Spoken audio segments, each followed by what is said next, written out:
There is a supernatural world that surrounds us, and sometimes it manifests to people like you and me. You'll hear stories about this and so much more right here on Supernatural Confrontations.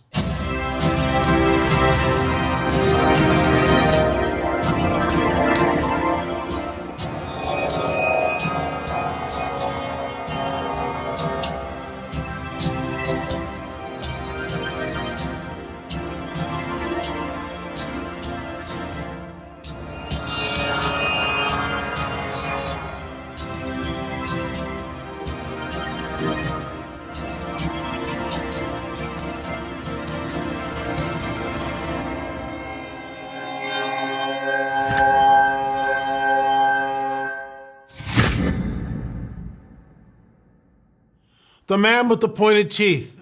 Really strange story, and I'll let you be the judge when we roll the clip, roll the interview. It was, and you'll hear me like kind of cross-examine over and over again and trying to, did he cover his mouth? I mean, I think you'll find this really interesting, but we'll get into that and so much more after a word from our trusted sponsor. Have you ever wondered why we age? Not just because of the years that go by, but why do we visibly age? The big factor is a protein called collagen, or should I say the lack of it. Pay close attention, folks. Many studies have discovered that our collagen levels decrease 10% every decade. Think of collagen as the glue that holds us together.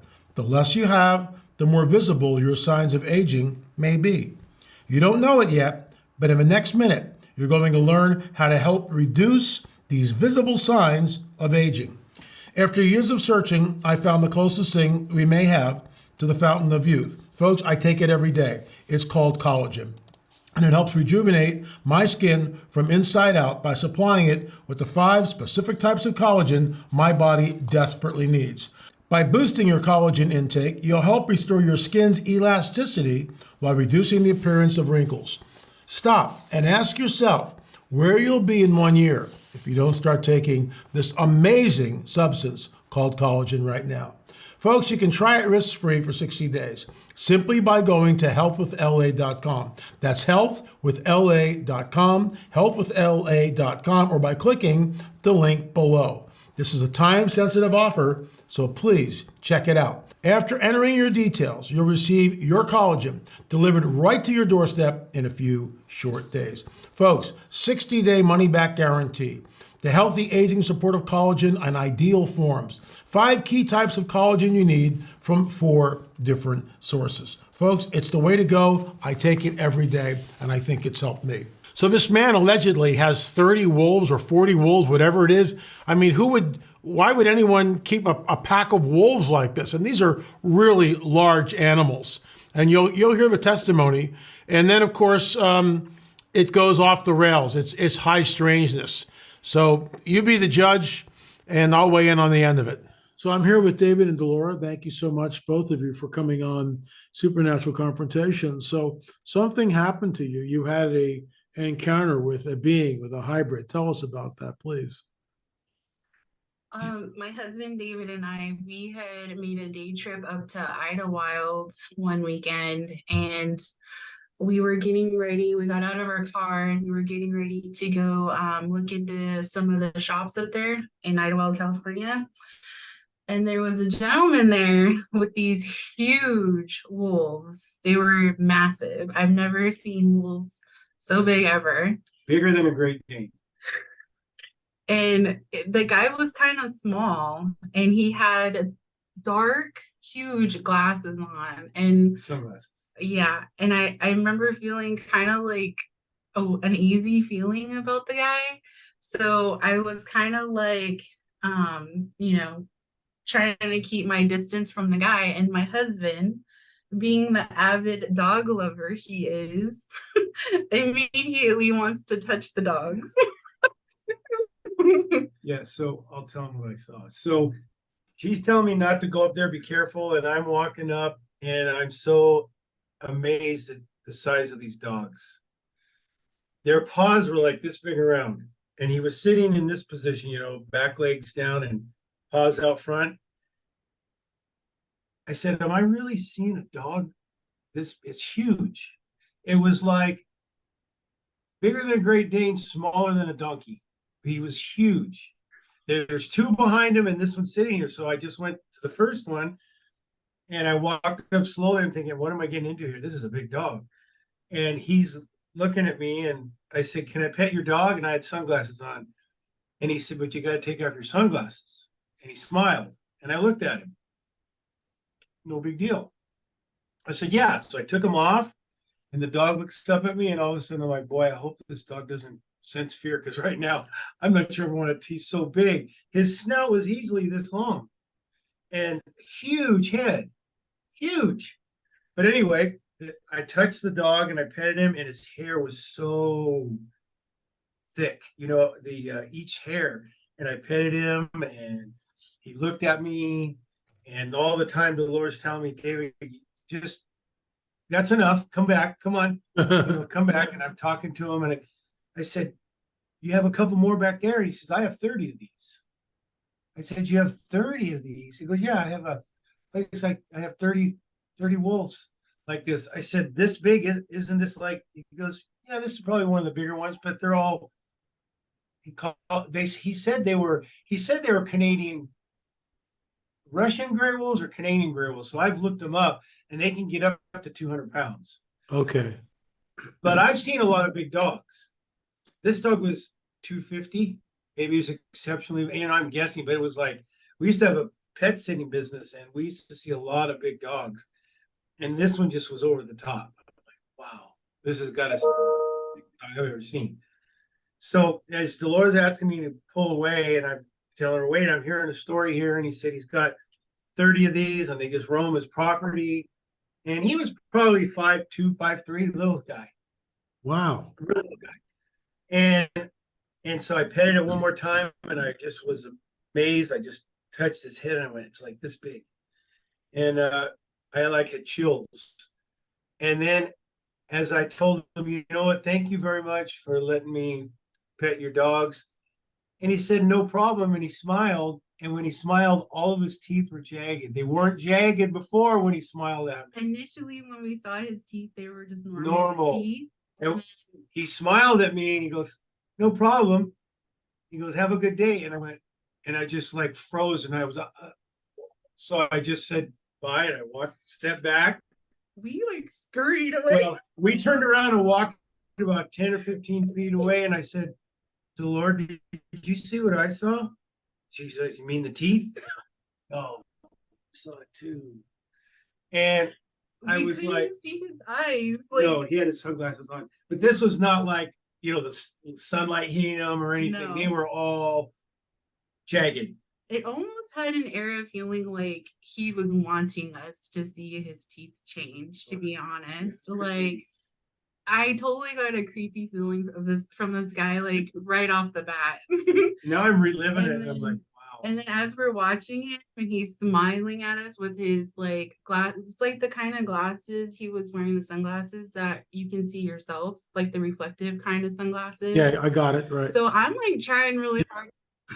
Yeah, I'm trying like really hard to look at his eyes. And when he smiled at us, his teeth were completely normal. And then before our eyes, we literally watched them turn into these very like elongated, sharp, very compact, like all the teeth were very close to each other. Teeth, it was very bizarre. I've never had an experience like that before or after. And there wasn't like any obvious signs of him being able to change out his teeth on us or anything, because this was like mid smiling at us. It was very bizarre. It made my head spin because I said, did I really want to see that? I don't know what to do with that. You know, and there's not too many people. When you say jagged, I mean that, are we talking like points? Like, let me just show you what I mean. Like, okay, so here's the tooth. Here's an, oh, hold on, give me a second. Let me just draw this real quick. Are you saying something like this? Yes. Yes. That is exactly. Not quite that, not like that, quite that long, but towards at the bottom, you know, it's like a little bit square on the top, but then they had. Yeah, so they tend to be more cylinder and then come down to a point. Yeah, but very similar, just not quite as started out a little bit square and then came down. Yeah. And the reason I just stared at it and he didn't close his mouth. And I was like, okay. And he seemed to like it that we were freaked out. I wanted to go back later, but I just didn't. He was gone. And I Thank just like, goodness. I was so stunned by it. I didn't know how to act. And context is we both were not believers at the time. Yeah. So I don't know, like we never were able to quite make sense of that experience we both had until much later on in our journey to, become believers. Then we're like, oh yeah, there was definitely something very supernatural. I could feel it. She did. No, I but knew not a lot of people we can talk to about this. Yeah. There's a few friends that we've been able to open up and they say, yeah, and they're believers. And 99% of the time when we share this with somebody, they're a believer because they understand what, the supernatural. But other people, there's a lot of people we can't just like, hey, Okay, how was he dressed? How was this guy who's only 5'2"? That's a yeah, really he had Levi's and like work boots and a jacket. okay. So he's dressed normally. No, just Any medallions or jewelry or anything? Oh. Nothing like that. And he's got 3 dogs there with him. Yeah. One that I could get up to. Literally, when he was on his hind legs spread out, he was easily about 2.5-3 feet, just his body thick, so I couldn't. First of all, as I got closer, I didn't realize I'm like, this is a huge dog. I don't even know if I should do this. And then the other 2 were sitting behind him, on their hind legs, and just as good as could be, not even a little bit of a growl or nothing, just perfectly. So when he looked at you and smiled and you saw the teeth, how many seconds? So here's the guy. You go, thank you. He smiles, shows the teeth. Are you frozen for how long? I'll bet you it was 3. It seemed like a minute, but I bet you it was literally 5 seconds as I just looked at him, and like Dolores said, you could see yourself. So I just looked at him. I looked at his glasses. I looked at him again, and I just turned like this. And it was probably 5 seconds. I mean, we were only 5 feet apart. Yeah. So I mean, you can really see what's going on. Oh yeah, it wasn't from across the room or I didn't listen to her. I stayed right there. She kept telling me, "Come on, let's go." Did Delora, when this was happening, did the 5'2" guy with the wolves, did he ever go like this to his mouth, or don't you remember? No, never. I was watching him like a hawk because I kind of went into the situation feeling very uneasy about the guy. So in my mind, I'm just thinking, okay, I need my husband to do whatever he feels he needs to do on petting these dogs, and then we need to leave safely. He was leaning on a picnic bench with both of his hands on the top of the table. You know how you lean like this? Because there were picnic tables. And so he was just leaning against the table, supporting himself with his hands. Because I remember I saw him and I looked at him and I said, is he sitting down? But no, he wasn't, because like I said, he was maybe 5'2". I mean, it was just a situation of this little guy has 30 dogs like this. He's in my mind, I'm thinking, man, he has some major control or ability, to have to. I mean, a wolf. Yeah. Yeah, it was a wolf. I've was a still wolf. never seen wolves that big ever. I've looked them up online and I've seen some that look like it, and I read all the specifications on them, and they say they can get up to 200, and I'm thinking, okay, so this wasn't like a dog from, it's an earthly dog, but he was so big, and the other ones, I bet you they were 150, 170 pounds, but to say he has 30 of them, I'm like, how do you keep that all together? Yeah, I mean, I almost wanted to ask him where he lived, because I'd like to drive by there, but the Lord just wanted me out of there. Wow. So it's one of those things that you never forget, but it's not a topic of conversation. You don't look for to say, hey, you know what I saw? It's like, never seen anything where I had to feel that way before like that, where it was so unexpected and so takes your breath away, like, oh, wow. And then when I asked her, did you see that? And right away she says, you mean the teeth? I'm like, okay. Anything else that you might remember? Anything else at all was strange? That's, I think, what threw us off. He was just kind of a little alien kind of size guy. He was really small, but not out of the ordinary. Just, maybe weighed 90 size. pounds. Yeah. Jockey size. Basically. That's what size Jockey, he was. like a jockey, yeah. Yeah. He probably weighed, 90 pounds. Oh. And so I'm thinking, very skinny. And I'm thinking, that's a lot of dogs to deal with when you're like that. But and then we just got out there. We didn't talk about it all the way home. We just and then when we got home, I think it was the next day, I said, we really did see that. It's one of those things where you want to try your best to say, I didn't see that, and the next day we said, yeah. I think too, because I'm in the science realm of things, I always look for like an analytical, like there has to be an explanation to what we just experienced. Like I'm always looking for their like kind of unhealthy like questioning things, you know what I mean? So I ended up leaving there kind of like, well, we did see it, but what did we see? And that was very bizarre.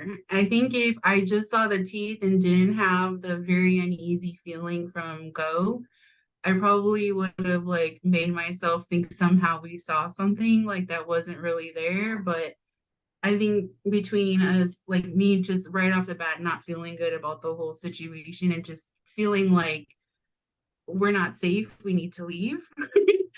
And I don't normally feel like that with people. It had nothing to do with his sunglasses, although I do feel if I could have seen his eyes, I would have felt a little bit better.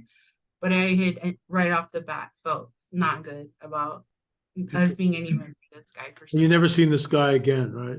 Well, you wouldn't because you traveled to another town. Yeah. I want to go up there again, but it did launch us into starting to see and reach out to see things that, it made us more able to discern what's going on in the world. And it was kind of like a gateway because there's a lot of things that we've researched since then that we see. And, you can see a lot of crazy stuff too, as you know, that's what you do. But it did help us there to start to open our eyes. I feel like God definitely used it to kind of build us up to being open to supernatural because, I was an atheist prior, and me coming into like being a believer, I felt kind of displaced because I went to the church thinking like, oh yeah, this story in the Bible or that in the Bible, like how do you guys feel about it? I felt a lot of Christians unfortunately aren't Bible literate. So a lot of Christians don't know the Bible. And then a lot of Christians, it's kind of weird. They like don't really believe the supernatural. Like I had a few conversations with Christians and I'm like, well, the giants and like, like David and Goliath and then they're like, oh, well, he wasn't really that big. He was just Yeah, it wasn't really that big. I love that one. All right. Yeah. And I'm like, it's just kind of weird because I always felt like I didn't quite fit in mainstream Christian, but I feel like God ultimately used it to his glory. And that gets me to a second situation I had, LA Marzulli, which was when I first started coming to faith, there were two questions that I was like praying all the time to God to please, Lord, give me knowledge on what's going on with aliens and dinosaurs. Those were like my two big, I had to know. I felt like I had never personally had any alien experiences that I had known about, but I felt like anytime someone was sharing on TV or whatever their alien experience, I felt that they basically were telling the truth because a lot of times they were vulnerable. They were opening themselves up to mocking and criticism. So why would anyone like lie about their experience? There was no motive to me for people to lie. So I felt like they were telling the truth, but I couldn't explain it in the Christian narrative, nor could any Christians explain it to me. They're like, well, if God made us, they can make other people on other planets. So that was always kind of the go-to default answer I was getting, and that was not sufficing. So as I'm like praying to God, like bugging him all the time about this, please, Lord, I need this. I need to know. One morning at 3 o'clock in the morning, my mom's a truck driver. She called me panic stricken, like panic stricken. I have never seen my mom like so petrified. And I honestly could not make out what she was first telling me when she was trying to tell me stuff. But the story is as she was driving her truck at 3 o'clock in the morning, there was a lady at the sidewalk, at the crosswalk, and my mom felt like she had to look at this lady. She could not take her eyes off of this lady. Wow. As she's staring at the lady is not looking at her. The lady is looking straight ahead as my mom's waiting for the signal light to turn green. So they're both facing the same direction towards the signal light. But my mom is looking at her as she's looking that way. Well, as my mom's looking at her, the lady her chest ends up blowing up like a huge frog. You know how frogs, they blow up their chest. So my mom was still staring at her, and then the lady turns her head to look at my mom's direction. So my mom was like, didn't even gasp to get the heck out of Dodge. So by the time my mom felt like it was safe to like pull over and call me, she's like, Delora, you need to look up anything the Bible says about frogs. You need to look into it, Delora. I'm serious. And she was just like steadfast that she had this experience. Therefore, I need to research the Bible about what the Bible says about frogs. So I'm like, okay. Let me stop you right there for a second. Did this woman, okay, she turns and her chest puffs out like a frog. What did the face look like? Did your mom tell you what the face looked like?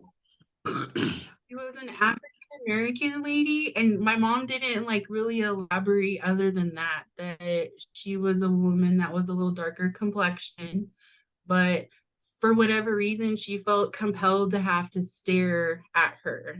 Like, it's like my mom wanted to take her eyes off of the lady, but she couldn't. It was like somehow she was like kind of forced to look that way.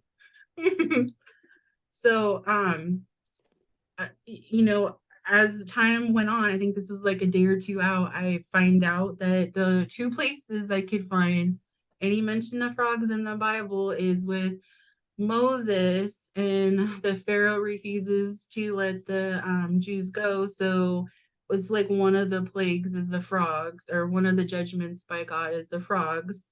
And then again in Revelation, where it talks about out of the mouth of the beast are these frogs that are frog-like, and they're demons, is what John says in the book of Revelation. Right. And that like was all demons. So I like start Googling frogs and aliens. And sure enough, I started seeing a ton of, well, actually, I take that back. It actually started, I was Googling frogs, like pictures of frogs.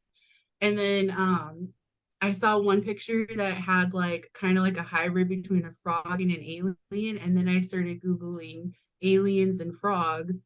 And then I started realizing the similarities, you know, and I'm like, wow, you know, John 2000 plus years ago was probably like doing his best to describe what he's seeing. And frogs are like dead on, because if you ever really look at a frog, their faces are like flat, two little holes for nares, or, you know, nose holes, and eyes are buggy. Even the joints on the fingers are like, you know, the circular bulbous joints.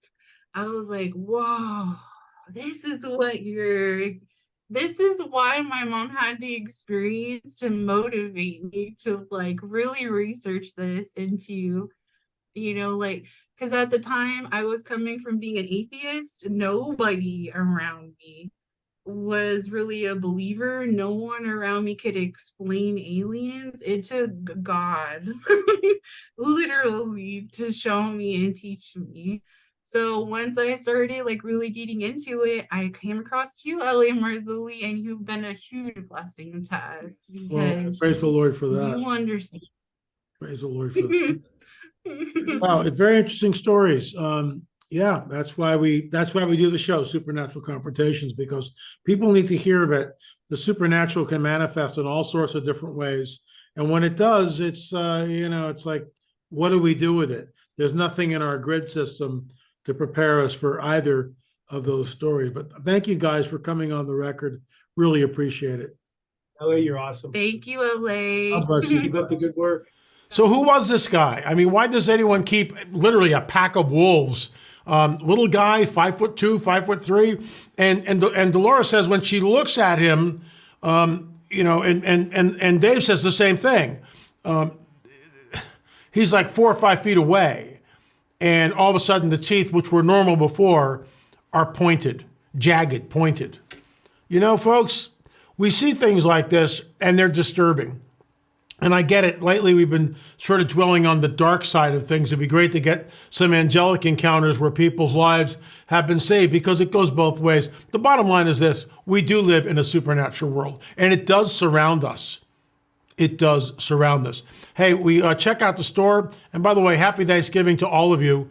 A lot to be thankful for here. The Lord has restored our home in California, where we've been in it just about a year now, which is hard to believe. 4 years since we lost everything in the Wolseley fire. And I thank all of you that contributed and helped us relocate to Oklahoma, and then, of course, back here on the old homestead. I've been here since 1978, and it is home. But I digress. Check out the store, lamarzulli.net. Lots of great deals. Now's the time to order for Christmas. And I realize that some of you don't celebrate Christmas. That's fine. No worries. A lot of you do. And I know we do, because I celebrate the Lord's birth. I know he wasn't born on December 25th, so I don't need a 5-page email telling me how corrupt the church is. I get that. But in my heart, you know, when I look at the creche that we have set up in the living room right now, there it is. That's the miracle. That's the Savior of the world coming in to our world, right? He left his place to come in here. It's absolutely amazing. Just that alone, the gift of salvation, the gift of eternal life, is enough to be thankful for. Happy Thanksgiving, everybody. A day late, but not a dollar short. So check out all of our Christmas deals, lamarzulli.net, lamarzulli.net. Number 4 is on the abduction phenomenon.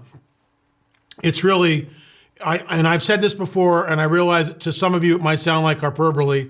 That's okay. But this is the most important film I've ever made. We are exposing the dragon's dark secrets, literally.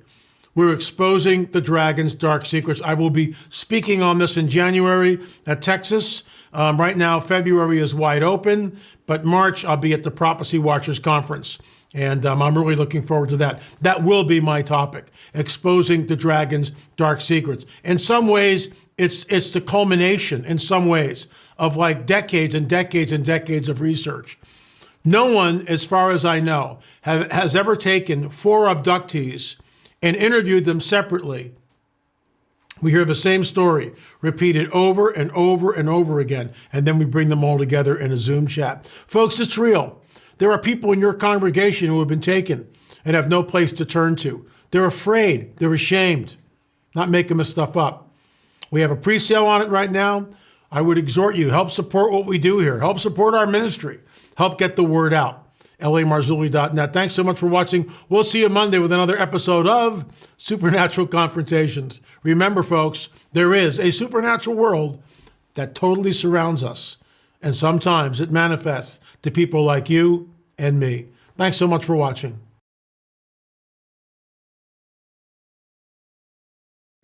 Something very dark and disturbing is happening.